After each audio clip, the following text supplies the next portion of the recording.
Hey, and welcome to Matt and Jess TV. I am Matt Roast. And I'm Jessica Bun Bun. Welcome to our Paradise Season 1, Episode 4 reaction and review.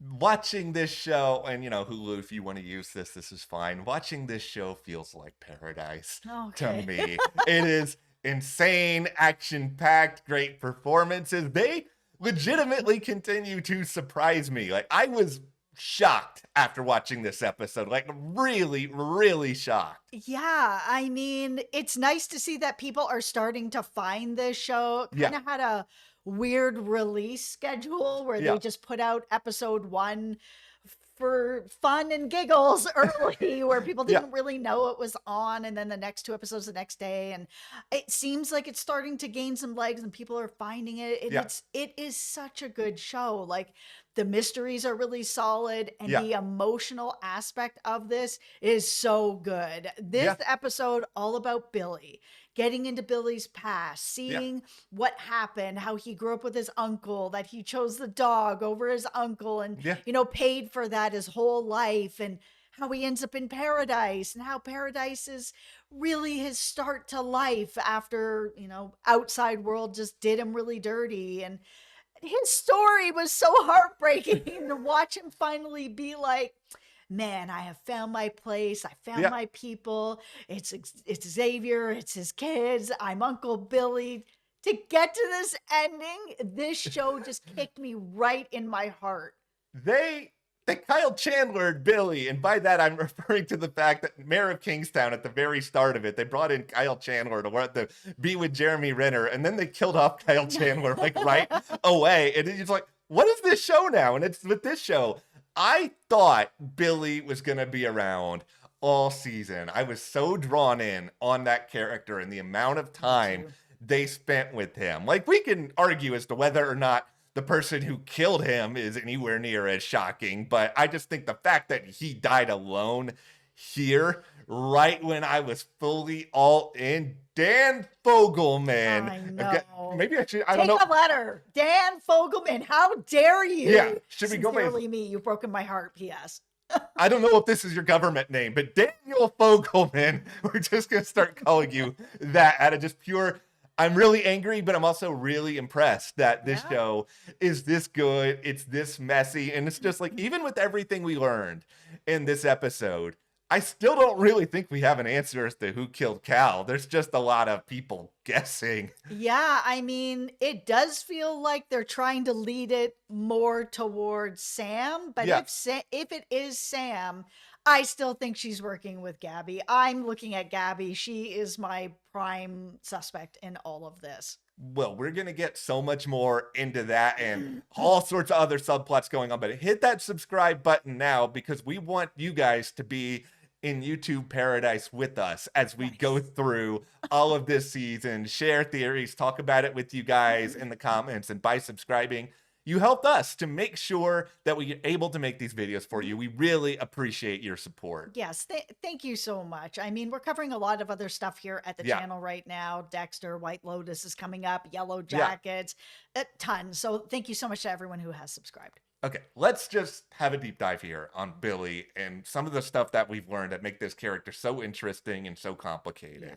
And this is sort of the Dan Fogelman, this is a special, where we understand what makes somebody tick. And for Billy, I would describe him as a person who never really had a chance at life. Like, we saw in his flashbacks that he grew up in a really terrible living situation. He was treated awful. He ends up doing this, particularly criminal act. But at the same time, I think we can all kind of understand why that happened. Yeah, seeing him with his uncle and his uncle trying to get him to take out their family dog for no real reason, and watching Billy make the decision to be like, oh no, the dog stays, you're gonna go, and yeah, I'm gonna pay for it, but this is the right choice. I was just like, okay, so he is a guy that has a good heart. He just never had a chance to be able to show it until he got to paradise, where he was like, man, I've got a woman, I'm falling in love, I have a home, I never had that before. I have a best friend, we're best Yeah. friends. I now have a family with him, like I'm Uncle Billy, seeing him show up for dinner with his hair all parted in a suit, and No. Xavier's like, "You look ridiculous." And Billy's just like, "I really regret being down on one knee with you guys, but we're here now." It's just so genuine. Yeah, he is such an interesting character who I loved getting to know, and then you pluck him away from us. I But there's know. a clear dichotomy here between what Billy was taking out of being in paradise and also why he was actually brought to paradise Right. in the first place. Because it's pretty clear, at least in this episode, that Sam really never thought of him as anything more than just a killer, of somebody she Yep. can go to have him do whatever dirty work she needs to have done, including some stuff outside of paradise, which I think is really important to talk about when it comes to like the big picture of what this show and this world really is. I was not expecting to see Outside of Paradise Yeah. until like later this season or even next season. I thought we would at some point Yeah. see if there is anything still out there, if it Yeah. is still a place that people can be. And it is a place where people can still be. Yes, it looks like there's been some terrible things that have happened. We saw like a city Yeah. that's all dismantled, but we had seen Cal send out, these 4 brave people that were going to go out, Yeah. see if we can all go out, see if we can live out there, see if we can rebuild out there, see if there's more out there. And he's part of it, Cal, to be like, Yeah. yeah, you guys are going to go and do it. It's all, on the wall, the 5 of them kind of thing. And Sam sends Billy out there to kill these 4 people, these explorers, to make sure that they do not come back with the information that outside is actually okay. Like, yeah, it's not like paradise where people are being moved into Yeah. cell phones and ice cream socials, okay? Yeah, there's going to be a lot of the outside where you are going to have to be rebuilding and stuff Yeah. like that. We just actually covered a show called Earth Abides Yeah. over on MGM Plus. That's all about rebuilding after sort of the end of everything. And Yeah. it's a really positive look at that yeah, of course there's going to be people out there that are going to take advantage, but the majority of people are good people and looking to rebuild. And where we are with Sam's basically like, yeah, sure, you can go out there and rebuild, but why does it have to be harder on everybody? Why there's going to be people out there that are looking to take advantage. This is the easiest transition. Why would you take that away from anybody? And it's like, well, you're not giving people a chance. There are people out there that might need more people and ways to survive. We're just going to leave them out there to die. There's clearly something bigger going on here, that it's not about, oh, outside is just going to take too long to rebuild. You're a No. liar. No, she's totally a liar. I'm glad you clocked the Earth Abides comparison, because I thought the same thing while I was watching Yeah. it. And it's just this, it's a very interesting world that we have been set up in now. Because now that we know that the outside is, quote unquote safe, like this Yeah. is not Silo. This is not anywhere near No. the same exact premise in that way. And now it feels like we're evolving into this situation that it's really a lot about control and about this idea that Sam just wants everybody in paradise. And maybe she Mhm. does feel like eventually the outside world is all going to crumble, and maybe she thinks this is all going to be the way in which it works, or maybe she just wants to do this experiment because she wants to do this experiment and her ego is forcing her into it, and there might not be anything more than there. I think it could be just a combination of the two, where she does want to have this power and she does want to have this control, but because of what we saw, I believe it was in episode 2, where she heard all these seminars and heard all this stuff about how the world is ending. Like, she may actually legitimately believe that it's all going to be that way, and she doesn't want to give anybody false hope. Like, yeah, that's a possibility too, but she just seems a little bit more sinister than that. Yeah, I don't think this is the goodness of her heart. She's Yeah. a billionaire with the goodness of her heart to build this place to help everybody. Everybody was very specifically picked there, Yeah. including Billy to be a killer, including Jane to be Yeah. a killer. They're saying that there's no guns down there, there's no Yeah. weapons down there, but there are. There's Billy and there's Jane, and I'm sure there's probably others as well. Yeah. And those are Sam's weapons down there. I think that There's definitely something more diabolical going on. If everything outside is still somewhat okay, then maybe there's still government up there as well. Yeah. Maybe she is still making money from this by keeping everyone down there, that it is part of a bigger overall experiment of how long can you keep people Yeah. underground before curiosity starts coming in and people start going out, and once you crush their hope to be like, oh man, there's nothing else out there, Yeah. then you do just get people to stay in there, and she makes more money, gets more Yeah. power. I feel like these four people going out and Cal being part of that. I don't think Cal was part of Sam and knowing that they were going to go out there to die or anything like Yeah. that. I think Cal legitimately had hope that things were going to be okay, that they were going to be able to start exploring and Yeah. seeing if everybody can go back out there again. And maybe he started to find out about some stuff, and that's why he's gone. He knew too much. Yeah, I want to think of, I'm going to come up with a nickname for Cal here that I'm probably going to regret. Uh-oh. President Puppy. I kind of feel like Cal is a little bit like an excitable puppy who wants to be bright-eyed and bushy-tailed. He's not really meant to be president in that sort of sense, because I don't think he's a particularly sinister person. I mean, yeah, he clearly had his problems. Like, he had major issues when it comes to relationships, fidelity, drinking, like all of these things. But I also feel like at the same time, I think he wanted to do good for some of his people. I think he was just like a puppy. He was very, very loyal to Xavier. Xavier was his best friend. And when his best friend didn't like him anymore, it all just started to crumble in that sense. I think he is a fall person. I think he is somebody who just was meant to be in a one specific role. And when he started to misbehave, he was disciplined, and unfortunately, his discipline is death. I think he was President Puppet, and I Okay. do think that he has a lot of those traits. He's loyal, he's charismatic, he's good looking, everybody likes him, they trust him, and I think he does have the best intentions in line. But Yeah. I think that as Sam was giving him more orders of Yeah. what to do and how to do it, or trying to move him in those directions, his drinking got worse, his infidelity got worse, everything just kind of got worse, because he does have good intentions and he is trying to do the right thing.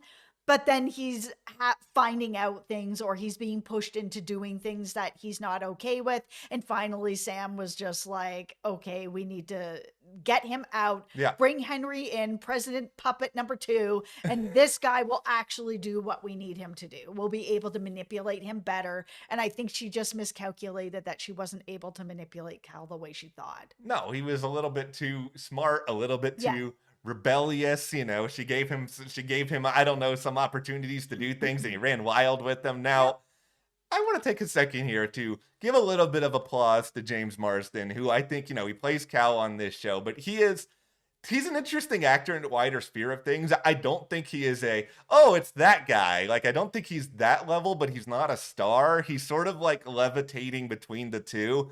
Is this your chance, James Marsden? Because you're really good on this show, but I mean, admittedly, at the same time, Sterling is always going to be the star, and Sterling is always going to be the center of attention, and Sterling is so good on this show. Yeah, I don't know if this is the show that's going to make him. I mean, if Westworld didn't make him, I don't know what is going to make him. But, I think he's so good. Yeah. So good at Cal. Yeah, these characters are pretty well developed within a short period of time. We've come to learn a little bit about them, how conflicted Cal was, how conflicted Billy was, what we know about the outside world. And okay, here's my ultimate tinfoil hat theory. All right, tinfoils, let's go. Terry's alive. Sterling, Xavier, your wife is alive. 100% She's out alive. there. We're going to see her. It's going to come in the finale. I think what's probably going on here is, I think the world is in a certain amount of decay. I think she's probably working at some community, trying to find a way to make it better. I think she wants to reunite with her husband, but I think it's a complicated situation here too, where she doesn't necessarily know what's going on with them. I mean, maybe she does, but I'm kind of operating from this vantage point that, like, neither one of them really knows that they're going to see each other again. I mean, they might think each other is dead, but they both would like to see it happen. But I think that's why we have Xavier in this headspace where, at a certain point before he, hooks up with Gabriella, he's still referring to Terry as his wife because I think he still wants to hold on to that hope. But I think both of them are probably in that kind of emotional situation. But Terry, I am well prepared to welcome you to paradise at some point. Well, it's interesting with Terry too, because there was a while there that I was thinking that Terry was not on the list, and that's part of why Xavier and Cal had this falling out, that he was promised she'd be on the list. She wasn't. And there is something that is there with that. But then we also saw this flashback to when, Xavier showed up with his kids and they looked and they were like, okay, but my wife's not here yet. And they took her off the list. So it looks like she actually was supposed to be there, but because of whatever circumstances going on in the outside world, she didn't make it. My brain is tied in knots with this because I'm just sitting here and being like, why is this Cal's fault? Like, why are you so mad at Cal for all of this? Because, like we said, Cal is far from perfect, but it's just given how much he loves Xavier, I can't consider a situation where he would like willingly take Xavier's wife away from him. The problem is grief. And, obviously we don't have all the answers here on the show yet. Maybe something else is there. But right now it feels like it's grief, where Xavier doesn't know who to blame for this. So he's blaming Cal. And when you're in grief, you're going through your stages. His anger might just be he doesn't know where to direct it to. It's directed to Cal. It is your fault that she didn't make it here. Maybe he promised him and, wasn't able to make it happen, whatever it was. Okay, my tinfoil hat's already on. I'm not taking it off here because I'm going to go further into the updated version of the who killed Cal theory that I'm kind of working out here. I think we have both already said that Gabriella is a pretty big suspect in all of this. And, either she did it directly or she may have had somebody do it directly. I'm still in this frame of mind now, especially after this episode, that it feels like there is a power struggle going on where you have Sam on one side of it, and Sam's clearly got her people, and Billy was one of her people, Jane, one of her people, and then you have Gabriella on this other side. And I don't think Gabriella was really able to sort of understand how, like, morally conflicted Billy was. I think she probably thought that he was just more fully Team Sam and would do everything Sam said. But I think she's trying to point some things out because I think she's trying to pull Xavier over to her side. I think she probably had something happen to Cal thinking that, okay, this might be a mechanism to upset the apple cart here to kind of finally start to bring about change. But maybe she's underestimating Sam's power, Sam's ability to get another puppet here, or Gabriella just has a far larger plan that we don't know about yet. Yeah, there's some sort of power struggle going on here, because if Cal really gave that sort of message about Billy, it all just like backfired, because Xavier's known Billy for a while now, and he's part of his family, loves his kids, all that kind of stuff, that by the time they got through all of this, Xavier's like, it's not Billy 100%. There's no way, it's not Billy. Cal's wrong. Whatever he said to Gabriella, not correct. Something else is going on here. The part of it that I am struggling with here is just admittedly the part where, okay, well, Cal said this supposedly to Gabriella. So if they're talking, is he really that bad a person that she would need to take him out? But then the question then becomes, okay, like, we said this in a premiere. Who's to say that he actually said this to her? She could be totally making it up. That's the thing. I don't trust anything that Gabrielle is saying. The only two people that were in that room, one of them's dead. So he can't actually say what he said or what he didn't say. But the Jane of it all is the most interesting part of it. I mean, the minute that Sam was like, you think you're the only killer down here? And Billy's like, you better send the biggest person you've got. I was like, oh, well, then it must be Jane, because it's going to be the smallest person. And she's really close to him. And then we have that whole scene with the kids, and Billy's like, I promise you, I'll tell you tomorrow. I'm like, okay, so he's going to go home and get killed at this point. There's no way that tomorrow is ever going to come. And sure enough, he goes home. Who's there? Jane. Jane has killed him. And she's basically like, yeah, I'm the biggest person here. Okay, cool. Jane also had access to Cal. I mean, they were there playing Wii and turning off the cameras and wearing his socks and on and on and on, eating his candy. So she easily could have been the person that did it as well. She easily could, And then I'm also sitting here and being like, this is the classic thing we get into with Only Murders in the Building all the time, where we're like, are we really going to learn to kill her episode 4 when there is so much season left to go? But she could just be the puppet. She could just be this is your directive, go kill him. Okay, well, who's giving the directive? And, Sam seems like the obvious person after this episode, but it feels like it's Gabrielle.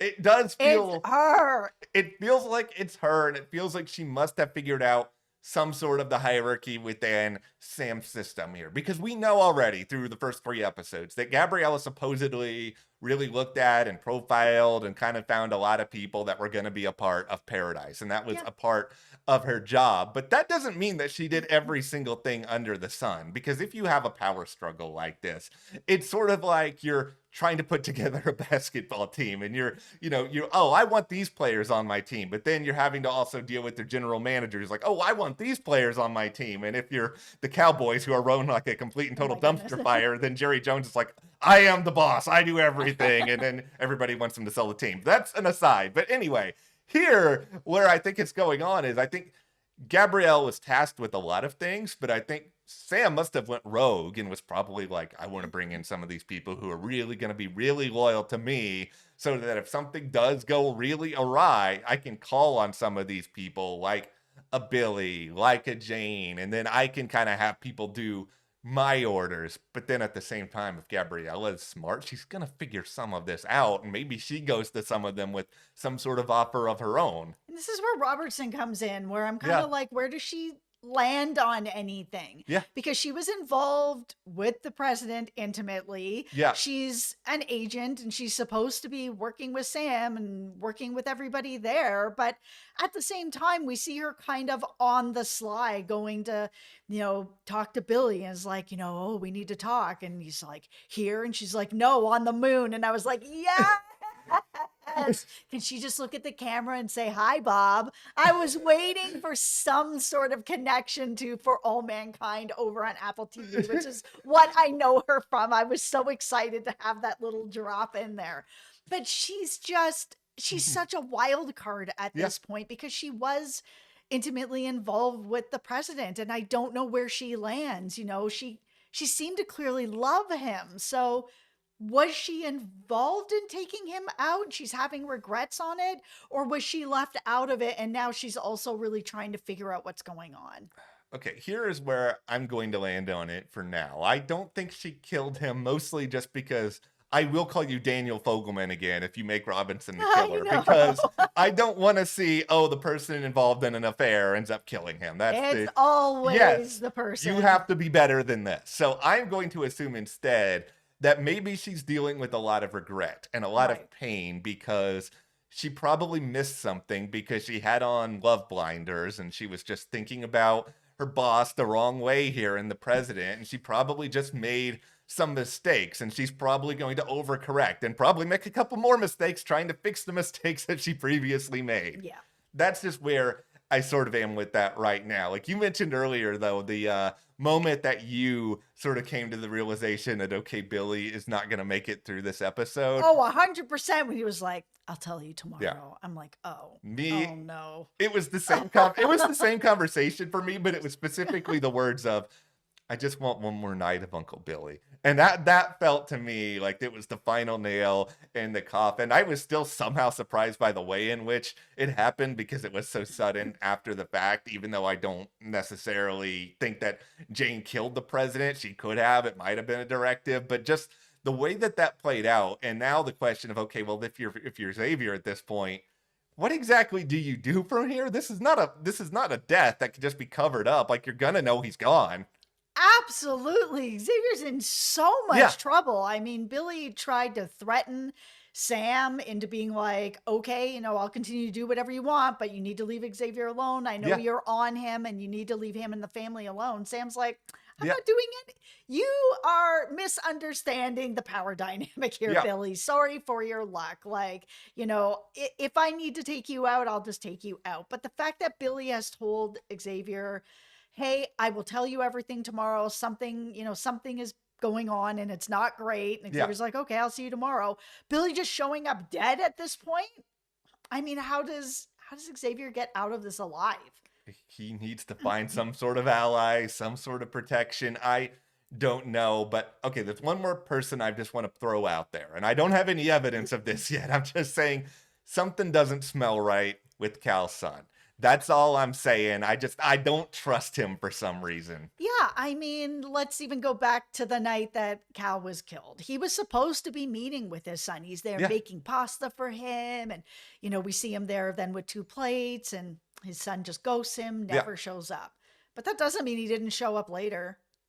There was obviously some sort of bad relationship there. There was some sort of bad relationship. There might be some sort of secrets there. This might be, young person can act very much out of emotion. And it's just, I'm not fully on, the kid did it yet. I can't rule it out. I'm just saying we have to look at him.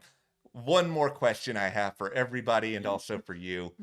Would you enjoy the Paradise Carnival? Because I'm going to be honest, it looked like it was kind of a good time. They had funnel cakes, they had rides. It seemed to be pretty well constructed. Sure, the president just died, but Yeah, I'm here for the carnival. I love carnivals, games, food, all of it. I'm here for that. I mean, the other question is if you knew that the outside world was what it was, would you want to stay in paradise or go back out? I'm a creature of comfort. I really love that. So I'd be in paradise. I don't have a problem. You want to give me a house and a phone and some toffee and stuff? I will stay there. That's no problem. Yeah, as long as you have enough ways to entertain me. Are there video games in paradise? There clearly is. There's Wii. Yeah, there you go. Okay, so There's Wii, there's socks, there's candy. Okay, can you guys get to a more current generation of consoles than Wii? That's been a while, but no, I really think this show is doing a lot of great stuff at this point. I hope they can keep it up and keep throwing other twists. I mean, the one thing I'm really interested in is, are you going to keep killing people every week? And by the end of this season, we're just going to have Sterling and 2 other people on the show? Yeah, it's actually kind of surprising that they decided to go that way with Billy and they didn't try to find another way to kind of deal with it. Yeah. Just because Cal was the first murder that's happened there at all, right? Yeah. And it looks really weird because they're kind of we're in a society where there are no weapons down here. So how are people getting killed? And it's only been a couple years and we're already killing people. And now there's another one. It just seems I don't know. It's going to cause a lot of chaos and a lot of people to be scared. And I know that Billy is kind of on his own, except for Xavier. But then how do you deal with Xavier now? You're just going to kill him too? Everybody's just going to keep getting killed? Yeah, this is going full on thrill ride territory now that we still have the mysteries. And I'm sure Dan Fogelman is still going to make us cry. It's there is so much. Yes, every episode, get your tissues. I really, really like this show. I hope you guys are too. We want to know your theories on everything in the comments, but also hit that subscribe button so you guys don't miss anything more. You can support us further by joining our Patreon. We have a link in the description below. We are covering exclusively there Prime Target on Apple TV Plus, and then also The Pit on Max. Thank you guys. We'll see you here next time.